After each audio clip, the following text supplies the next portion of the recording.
নমস্কার দর্শক বন্ধু, পলিশ কুকিং অ্যান্ড লাইফস্টাইলে আপনাদের সবাইকে স্বাগত। আশা করি বন্ধুরা সবাই ভালো আছেন, আমিও ভালো আছি। আপনারা সবাই ভালো থাকুন, সুস্থ থাকুন, এই কামনাই রইল। অনেকদিন পরেই আমি আবার ভিডিও নিয়ে আসলাম রান্নার। আজকের রেসিপি হলো ডিম আলু সয়াবিনের ঝোল।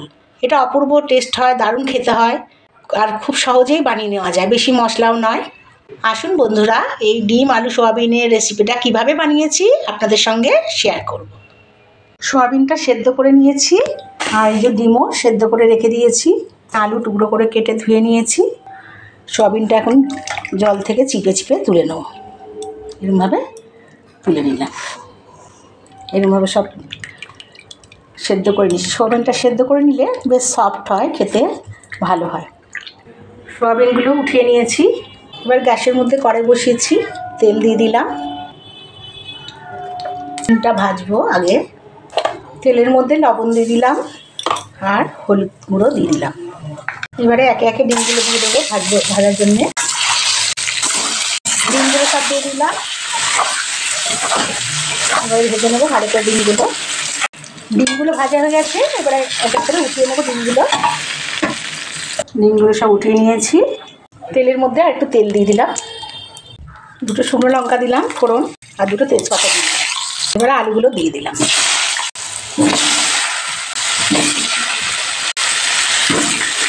এরকমভাবে ডিম সয়াবিন দিয়ে ঝোল করলে দারুণ টেস্ট হয়, আর কিচ্ছু লাগবে না। একবার আপনারা দেখবেন এরকমভাবে ট্রাই করে, এত দারুণ হয়, ভালোই যায়। কোনো সবসময় তো রান্না করতে ভালো লাগে না, এরকমভাবে একটা তরকারি করলে ওই দিন খাওয়া হয়ে যাবে। আলুটাকে এবার ভেজে নেবো লাল লাল করে। আলুটা ভাজতে ভাজতে ততক্ষণে আমি একটা পেস্ট বানিয়ে দেবো। এখানে আদা, রসুন আর টমেটো, এটা দিয়ে আমি একটা পেস্ট বানিয়ে দেবো। পেস্ট আমার রেডি হয়ে গেছে, পেস্ট করে নিয়েছি। আলুটাও প্রায় ভাজা হয়ে এসছে।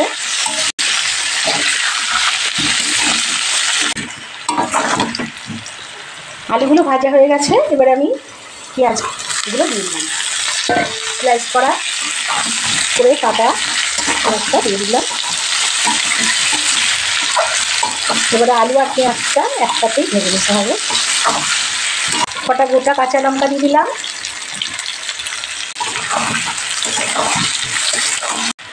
এবারে একটু হলুদ গুঁড়ো দিয়ে দিলাম। হলুদ গুঁড়োটা দিয়ে আবার নাড়তে হবে। পেঁয়াজও ভাজা হয়ে গেছে,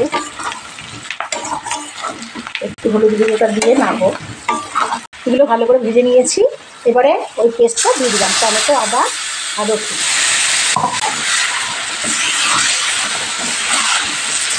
এই মিক্সিং জারটা ধুয়ে একটু জল দিলাম। গ্যাসের ফ্লেমটা একটু কমিয়ে নেবো, নাহলে পুড়ে যাবে।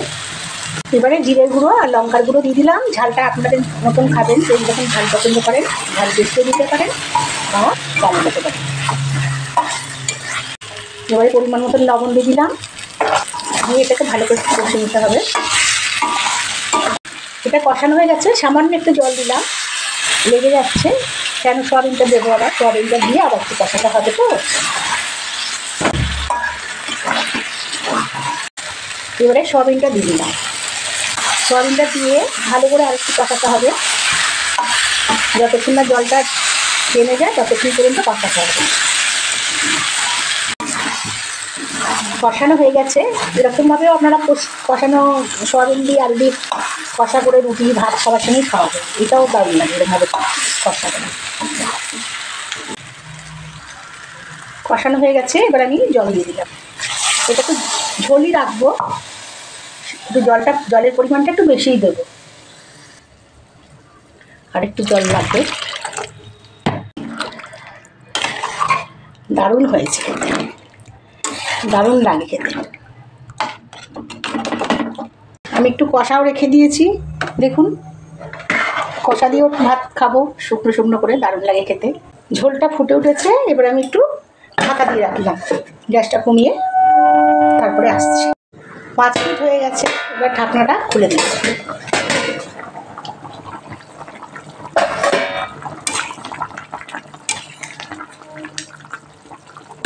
আলু সব সেদ্ধই হয়ে গেছে, এবারে ডিমগুলো দিয়ে দেবো।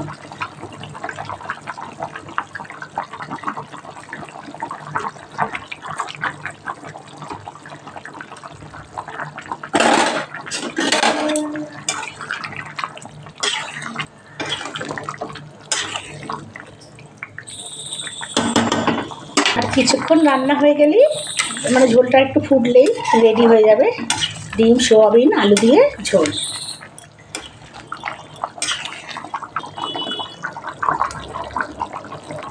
রেডি হয়ে গেছে বন্ধুরা, আপনারাও এরকমভাবে বানিয়ে নিন, দারুণ খেতে হয়, আর কিচ্ছুই লাগে না, এই দিয়ে খাওয়া হয়ে যাবে ভাত। রেডি হয়ে গেছে। নামানোর আগে একটু গরম মশলার গুঁড়ো দিয়ে দিলাম, এবার দিয়ে ঢাকা দিয়ে রাখবো। রেডি হয়ে গেছে, আপনারাও এরকমভাবে ট্রাই করুন। কেমন লাগলো অবশ্যই কমেন্ট করবেন, আর আমার এই ভিডিওটা ভালো লেগে থাকলে অবশ্যই লাইক করবেন। আর যারা আমার চ্যানেলে নতুন বন্ধুরা আছেন প্লিজ চ্যানেলটাকে সাবস্ক্রাইব করে আমার পাশে অবশ্যই থাকবেন। অনেক অনেক করে শেয়ার করুন, অনেক ভালোবাসা দিন, আপনাদের জন্যই আমি এগিয়ে যেতে পারবো। নমস্কার বন্ধুরা।